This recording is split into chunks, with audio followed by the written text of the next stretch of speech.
En la noche del 14 de octubre de 1940, la policía holandesa en la provincia de Frisia recibió un aviso sobre un grupo de hombres sospechosos que se embarcaban en un pequeño bote en el lago Turkimir.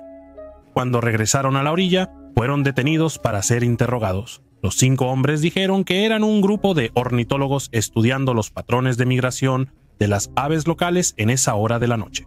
La historia no tenía sentido. Los hombres fueron arrestados y entregados rápidamente a la Gestapo. Entre ellos se encontraba Ludovic Lodo van Hamel, un experimentado oficial de la Real Marina holandesa. También era un operativo del Ejecutivo de Operaciones Especiales, al igual que 3 de los otros hombres con él. Van Hamel había sido enviado para evaluar las condiciones de vida de los civiles holandeses bajo la ocupación nazi y para establecer un enlace de comunicación para la resistencia holandesa con Londres.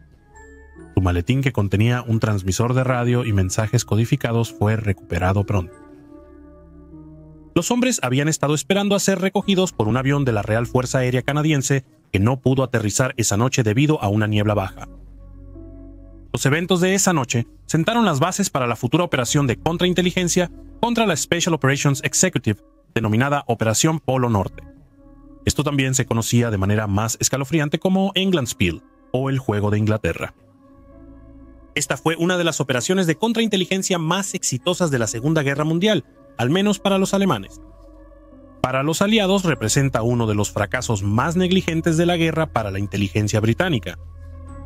Durante un periodo de 18 meses, la Special Operations Executive lanzó en paracaídas a docenas de operativos altamente capacitados y comprometidos en los brazos, esperando de la Abwehr y a su perdición. Lo peor de todo esto podría haberse evitado si se hubieran atendido las señales de advertencia. Este video rinde homenaje a los valientes hombres que perecieron a manos de los nazis durante lo que hasta el día de hoy sigue siendo uno de los fracasos de inteligencia más mortales en la historia moderna.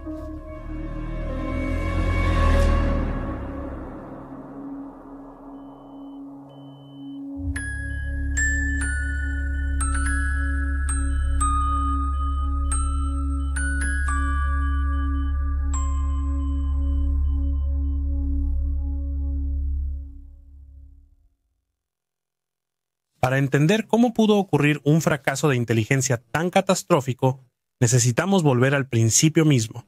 Para finales de 1940, gran parte de Europa estaba bajo el control del Eje. Gran Bretaña enfrentaba sola la amenaza nazi. Desde el otro lado del Canal de la Mancha, fue en esta grave situación que se hizo evidente la necesidad de tácticas de guerra no convencionales. En julio de 1940, mientras Gran Bretaña repelía a la Luftwaffe en la batalla de Inglaterra y enfrentaba una posible invasión alemana, el primer ministro Winston Churchill reconoció la necesidad de una organización secreta para llevar a cabo espionaje, sabotaje y apoyar los movimientos de resistencia en territorios ocupados. Su creación fue la Oficina Ejecutiva de Operaciones Especiales o Special Operations Executive. Se le conocía por muchos nombres, incluyendo la Junta Técnica Conjunta o la sede de escuelas de entrenamiento especial.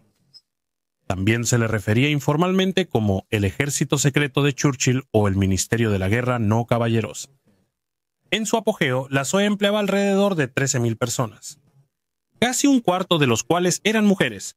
La SOE tenía una misión singular: incendiar Europa. El ejército clandestino de Churchill apoyaba a los movimientos de resistencia locales para obstaculizar el avance de las máquinas de guerra alemanas. La SOE buscaba proporcionar a estos grupos de resistencia dirección militar, entrenamiento, armas, explosivos y radios, con el objetivo de convertirlos en fuerzas de combate efectivas contra los alemanes en preparación para la eventual invasión aliada para retomar Europa. La incipiente organización se enfrentó a una tarea desalentadora.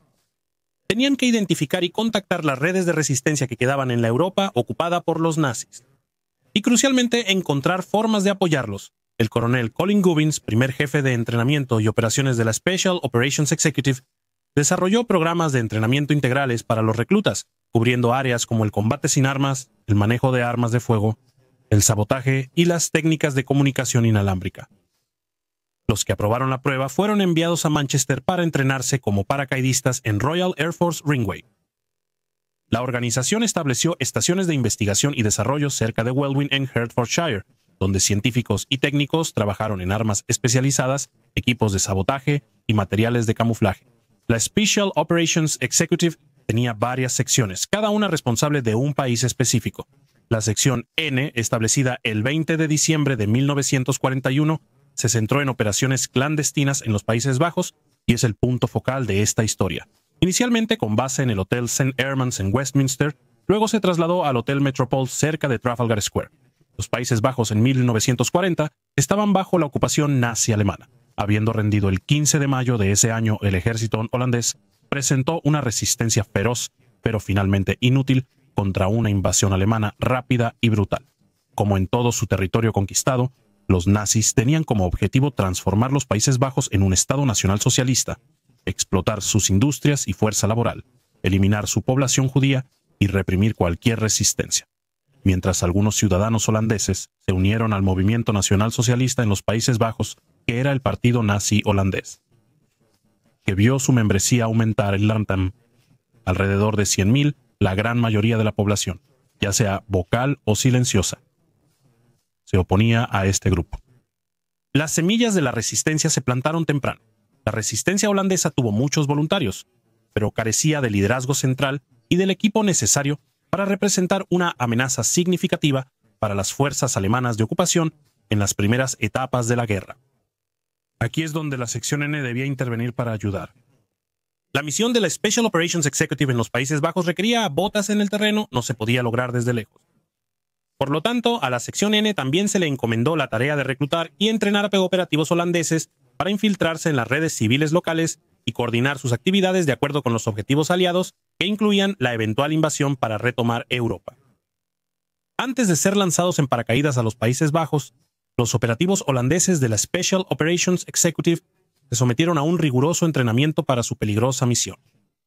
Los operativos enviados detrás de las líneas enemigas se comunicaban con la Special Operations Executive en Gran Bretaña, principalmente vía radios inalámbricos usando código Morse. Los equipos eran voluminosos y requerían una antena externa, lo que hacía que la transmisión fuera arriesgada, ya que la detección podría llevar a la captura, detención, tortura y muerte. Dado que las comunicaciones por radio eran relativamente fáciles de detectar e interceptar por el enemigo, la Special Operations Executive utilizó famosamente el cifrado de poema como medio para encriptar sus comunicaciones.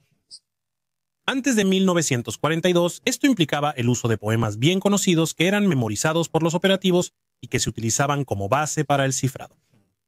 El método implicaba seleccionar y transmitir 5 palabras de ese poema para generar una clave para un cifrado de transposición que sería utilizado por los destinatarios para descifrar el mensaje. Mientras tanto, el ejército alemán estaba estableciendo sus propias redes de inteligencia en los Países Bajos recién ocupados.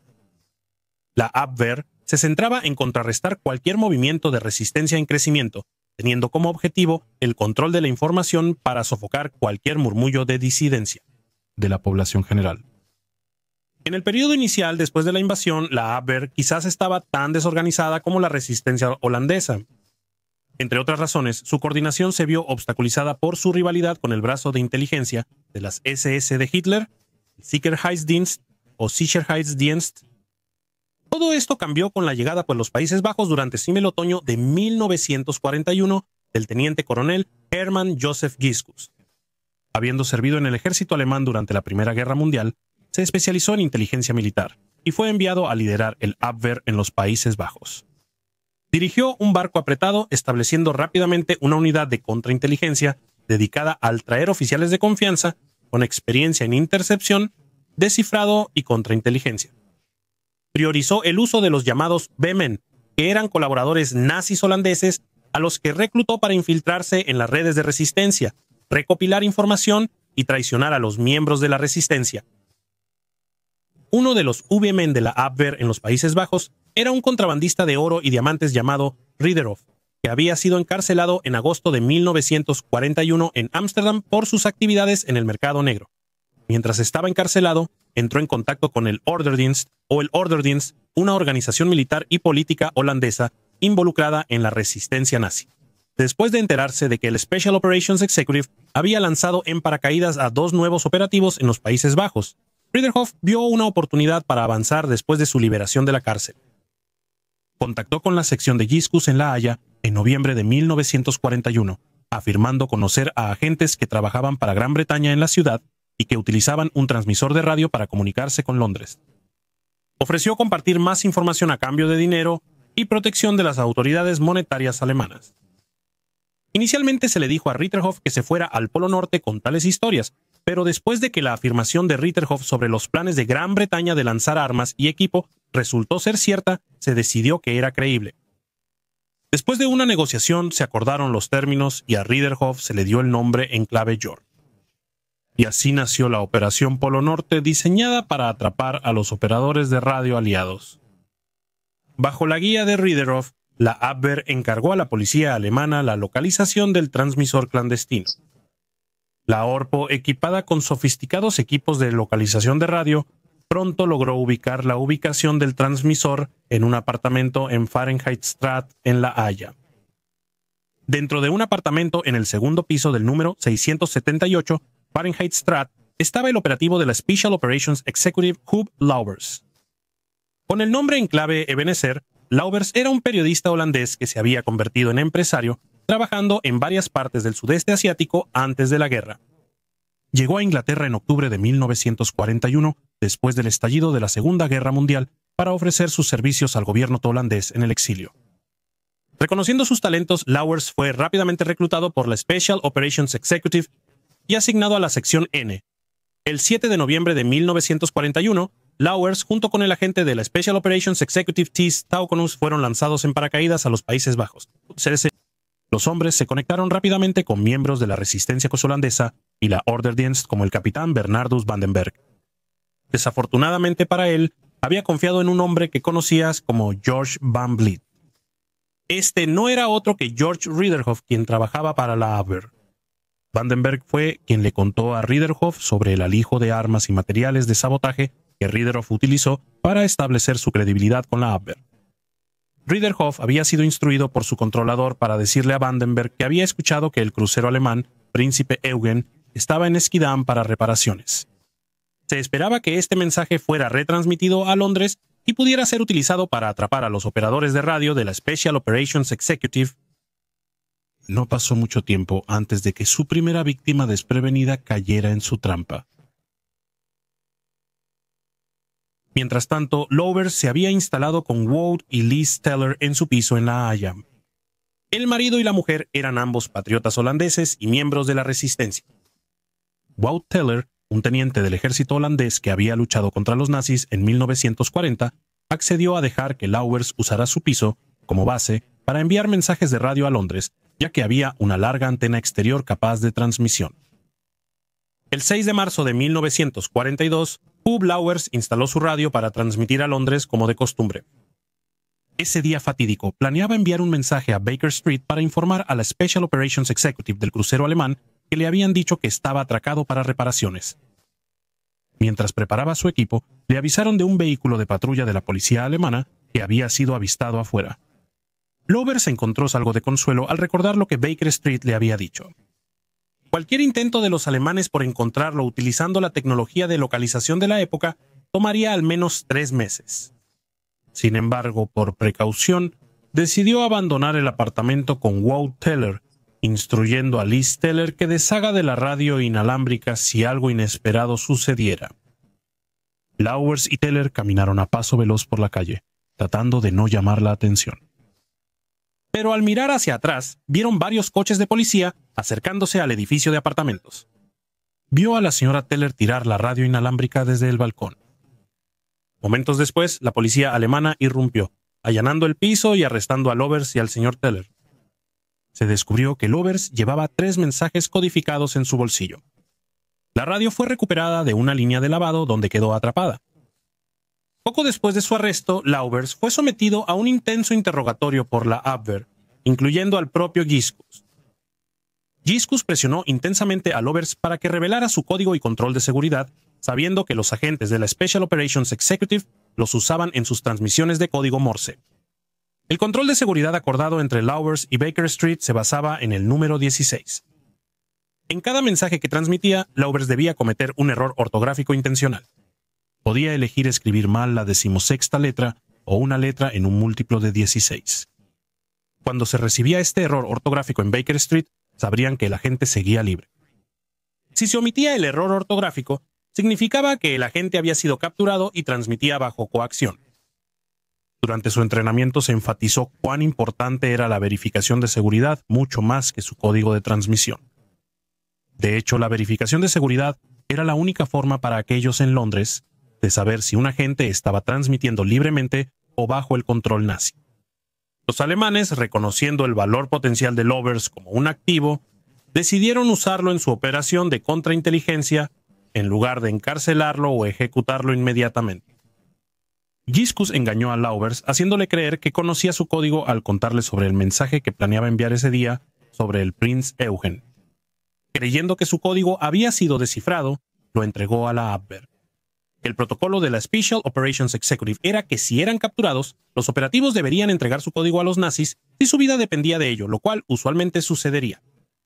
Luego, Lovers fue obligado a continuar sus transmisiones de radio a Londres, pero ahora bajo el control y dirección de la Abwehr. Reconociendo el peligro en el que se encontraba, Lovers ideó un plan astuto. Entregó su código, pero le dijo a los alemanes que su chequeo de seguridad implicaba reemplazar la letra O en stop con una E o un 1 durante sus transmisiones. Esto, por supuesto, era una mentira, ya que al comenzar a transmitir Lovers sabía que su propia seguridad y la de sus compañeros operativos de la Special Operations Executive, la resistencia holandesa e incluso potencialmente los planes de guerra aliados dependían de que la Special Operations Executive siguiera los protocolos que estaban tan arraigados en Lovers durante su entrenamiento en esa etapa. No tenía razones para dudar de ellos. Cuando Lovers recibió una respuesta a su transmisión algunos días después, con la Abwehr mirando por encima de su hombro, no podía creer lo que veía. Al parecer, la Special Operations Executive había ignorado que omitió su control de seguridad. El mensaje que recibió contenía detalles para lanzar en paracaídas a un nuevo operativo. Lovers no podía entenderlo, se negaba a creer que era parte de algún doble engaño por parte de la Special Operations Executive. De hecho, no lo era. Cuando los agentes en el campo transmitían a Londres, los mensajes se recibían y decodificaban en Bletchley Park. MI6, o Sistema de Información Secreta, era responsable de la decodificación inicial y autenticación de los mensajes. El Special Operations Executive en Baker Street habría recibido el mensaje ya decodificado. Por lo tanto, existe la posibilidad de que debido a una falla en la comunicación dentro de la inteligencia británica, el Special Operations Executive inicialmente no estaba al tanto de la omisión del control de seguridad operativo. Pero el Special Operations Executive no pudo fingir desconocimiento por mucho más. Cuando Lovers fue capturado, el mayor Charles Blizzard ya había asumido como jefe de la sección N. Cuando se enteró de la omisión del control de seguridad, un miembro del Servicio Territorial Auxiliar, Sybil Bond, recuerda a Blizzard y a su subalterno, Bingham, teniendo una conversación preocupada. Ella recordó que él preguntaba qué le había pasado a Ebb. Continúa arruinando sus controles de seguridad. Ebb se refería a Ebenezer, el alias de Lovers. Blizzard, ante este problema, debió tomar una decisión. En lo que sigue sin explicarse hasta el día de hoy, Blizzard decidió ignorar la advertencia. Se creía, posiblemente por la resistencia holandesa, que Lovers no transmitiría bajo coacción. El Special Operations Executive no podía arriesgarse a mencionar la omisión de seguridad en una comunicación con su agente, por lo que Blizzard decidió apostar. Fue una elección con repercusiones durante décadas venideras.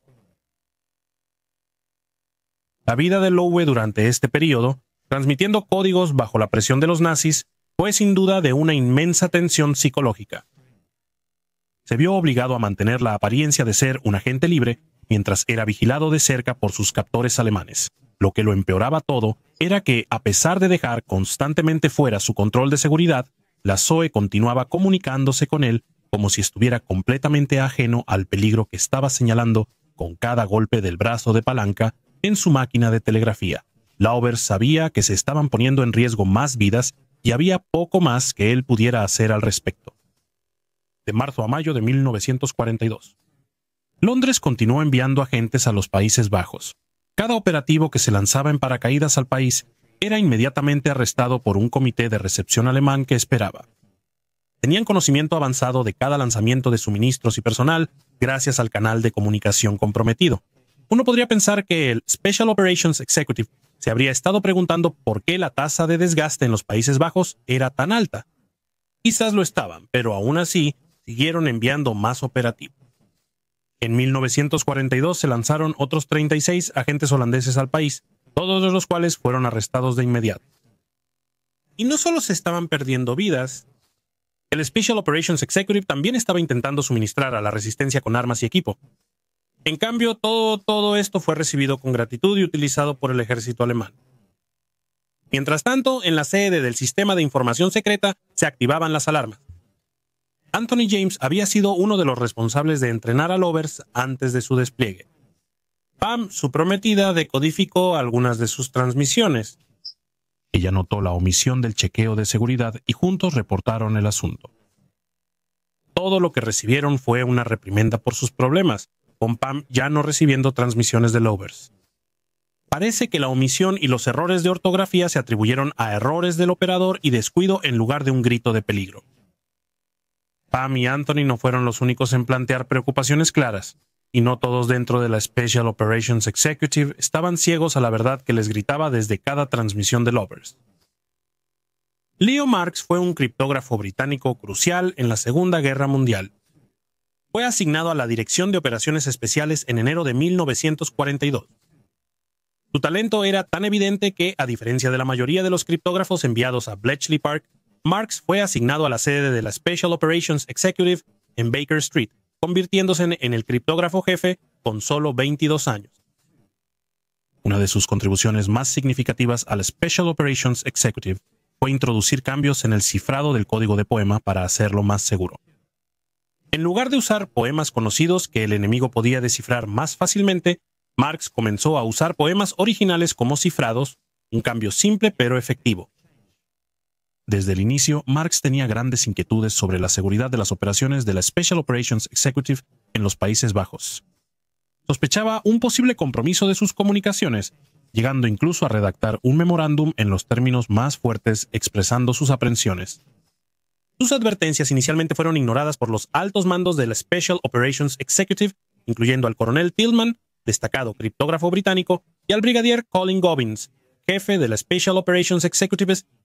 La actitud predominante entre sus superiores era de escepticismo, exigiendo pruebas concretas antes de reconocer la posibilidad de una brecha.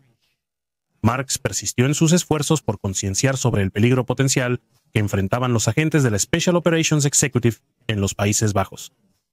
Sostuvo que pese a las difíciles circunstancias, los agentes holandeses mantuvieron una seguridad operacional impecable. No cometían errores al transmitir. La omisión continua del chequeo de seguridad de Lovers, combinada con las fuertes pérdidas que estaba experimentando la Special Operations Executive, era para Marks una evidencia clara de que Lovers estaba siendo manipulado por los nazis. A pesar de la falta de acción inmediata, es probable que el memorándum de Marks contribuyó a una creciente conciencia dentro de la Special Operations Executive de la peligrosa situación en los Países Bajos.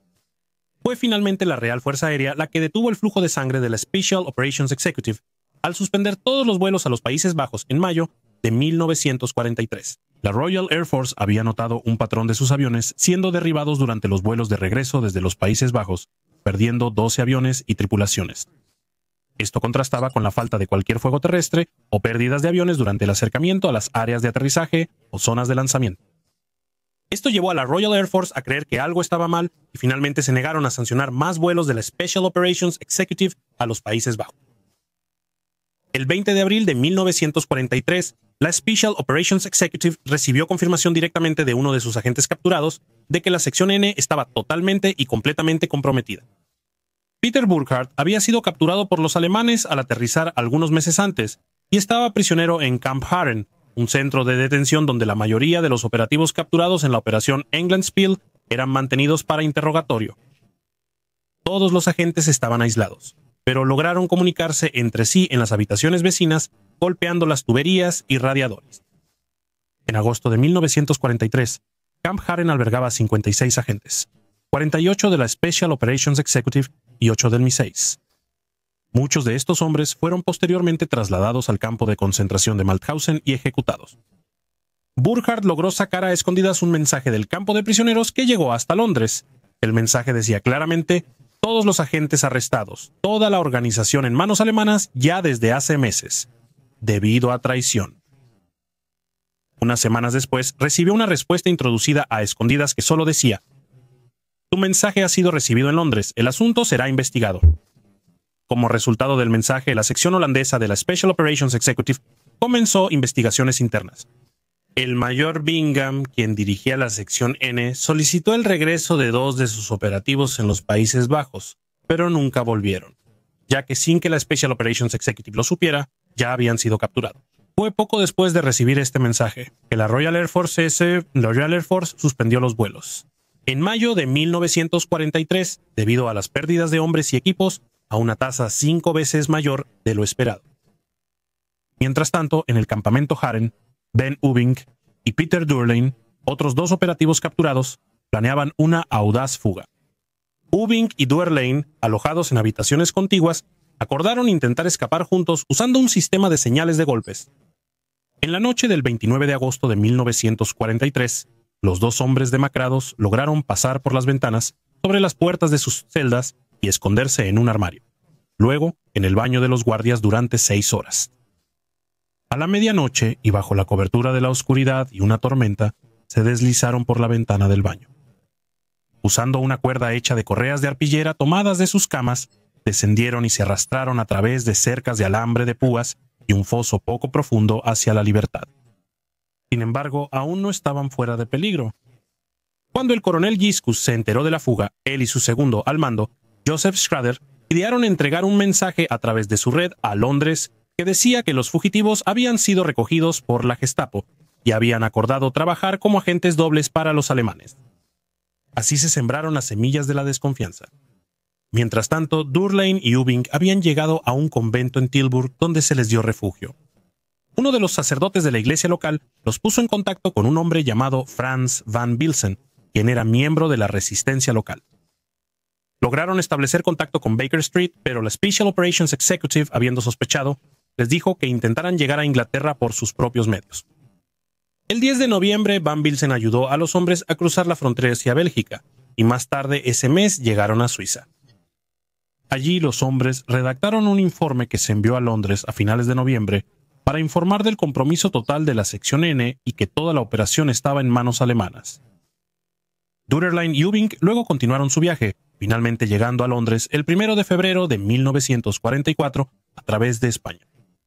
Los hombres no fueron recibidos como héroes como deberían haber sido. En cambio, fueron arrestados bajo sospecha de ser espías nazis. Evidentemente, la Special Operations Executive no creyó su informe, eligiendo en cambio ser engañados por el falso telegrama recibido a través de Giscus.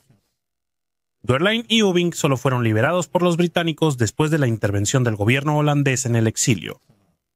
Para cuando todo esto había ocurrido, la sección N de la Special Operations Executive había cesado operaciones por el momento, lo que significa que la Operación Polo Norte había, para la Abwehr, llegado al final de su último capítulo. La Abwehr, sin saber que fue la decisión de la Royal Air Force de dejar de volar lo que terminó con la corriente de operativos que aterrizaban en sus regazos, interpretó la suspensión de las operaciones de la Special Operations Executive en los Países Bajos como una señal de que finalmente se había acabado el juego. Con la intención de restregar sal en las heridas de los aliados, el teniente coronel Giscus envió, el 1 de abril de todos los días, el siguiente telegrama que más tarde describió como un gesto de despedida a sus enemigos, a los señores Blount, Bingham y sucesores limitados. Están intentando hacer negocios en los Países Bajos sin nuestra asistencia. Creemos que esto es bastante injusto teniendo en cuenta nuestra larga y exitosa cooperación como su único agente, pero no importa. Siempre que vengan a visitar el continente pueden estar seguros de que serán recibidos con el mismo cuidado y resultado que todos aquellos que nos enviaron antes. Hasta luego, Hermann Giscus. El telegrama se envió a través de 10 diferentes conexiones de radio abiertas para garantizar su recepción. Estaba dirigido al mayor John Bingham, jefe de la sección holandesa de la Special Operations Executive, y a Anthony Blount, un destacado historiador del arte que trabajó para el MI5 y que más tarde se reveló como un espía soviético como miembro del infame Cambridge Five. La Special Operations Executive inicialmente se confundió con el mensaje, pero pronto se dio cuenta de su implicación, ya que Leo Marx les había advertido meses antes que toda su red holandesa había sido comprometida y los alemanes los habían estado manipulando durante casi 2 años en total.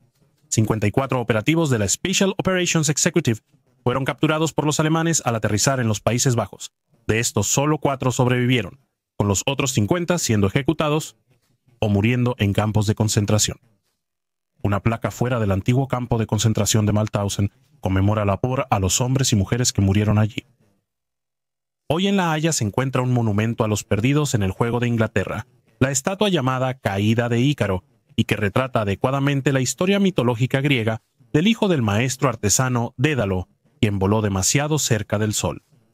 Conmemora a los 54 agentes que fueron lanzados en los Países Bajos durante Das Englandsspiel. Una parte de la inscripción dice que saltaron a su muerte por nuestra libertad. En cuanto a los amantes de Hoopt, después del final de Englandsspiel, fue enviado a varios campos de concentración, pero tuvo la suerte de sobrevivir a la experiencia, siendo liberado por las fuerzas rusas de Rathenau el 26 de abril de 1945, después de lo cual regresó a Inglaterra. Después del arresto de Lowers, Liz Teller estuvo encarcelada durante una semana antes de ser liberada, pero Wout Teller fue condenado en el segundo juicio, Orderdienst, en 1943 y murió de tifus en el campo de concentración de Nussweiler en 1944. Lowers y Liz Teller se encontraron de nuevo después de la guerra y en esas circunstancias muy diferentes se enamoraron y se casaron. Lowers murió en Utrecht el 13 de junio de 2004. Tast Harkonis, abandonado con amantes, fue capturado y ejecutado el 6 de septiembre de 1944 en la Casa de la Boca en el campo de concentración. El teniente coronel Giscus fue capturado por los británicos e interrogado en el campamento 020 en Latchmere House, en el suroeste de Londres. Su expediente, conservado por los Archivos Nacionales del Reino Unido, describe una entrevista en la que afirmó ser fuertemente antinazi y un enemigo de la Gestapo que intentó evitar que los prisioneros aliados fueran maltratados. Pero también que antes que nada era un oficial alemán. Fue liberado y siguió trabajando para la inteligencia estadounidense en Europa hasta su muerte en Alemania, en 1977 a los 80 años. En el contexto más amplio de la Segunda Guerra Mundial, donde millones perdieron la vida. La pérdida de 50 vidas puede parecer insignificante, pero la guerra no se trata solo del número de muertos. La operación de pequeña escala también destrozó la confianza entre los británicos y la resistencia neozelandesa, paralizándola. No solo se perdieron buenos hombres, sino que cientos de toneladas de armas y explosivos cayeron en manos enemigas, fortaleciendo a los alemanes en lugar de debilitarlos. La relación entre los británicos y la resistencia holandesa se reparó hasta cierto punto con las operaciones de la Special Operations Executive, reanudándose en los Países Bajos a mediados y finales de 1944, permitiendo a la resistencia restablecer un punto de apoyo en el territorio ocupado. Sin embargo, la desconfianza entre los británicos y los holandeses fue mutua en las secuelas de Englandsspiel durante la Operación Market Garden, la ofensiva aliada fallida en los Países Bajos en septiembre de 1944. Se ordenó a la primera división aerotransportada británica que no cooperara con la resistencia. Esta decisión les privó de inteligencia vital y comunicaciones que podrían haber cambiado el curso de la batalla. Después de la Segunda Guerra Mundial, hubo varios debates en el Parlamento británico sobre la Operación Polo Norte. Estos fueron en gran medida impulsados por la publicación de London Calling North Pole en 1953, el libro escrito por nada menos que el teniente coronel Hermann Giscus, que expuso la dura realidad de Englandsspiel y puso el gato entre las palomas. En la Gran Bretaña de la posguerra, la postura del gobierno era que el tema había sido investigado a fondo durante y después de la guerra. Sostuvieron que se tomó una acción apropiada inmediatamente después del descubrimiento del engaño alemán y que no hubo traición por parte de ninguno de los agentes involucrados. Sin embargo, muchos detalles se negaron a divulgar con el argumento de que la información seguía siendo secreta y que no sería de interés público hacerlo. La opacidad generó acusaciones de encubrimiento por parte del gobierno británico. El gobierno británico nunca ha reconocido oficialmente ningún delito o fallo en relación con la Operación Polo Norte. Al final, el juego de Inglaterra no fue solo un juego, fue una tragedia que alteró el curso de la guerra en los Países Bajos y dejó una marca indeleble en la historia de la Segunda Guerra Mundial. Su legado es un sombrío recordatorio de las altas apuestas en el mundo sombrío del espionaje y los impactos que las operaciones de inteligencia pueden tener en el lienzo más amplio de la guerra.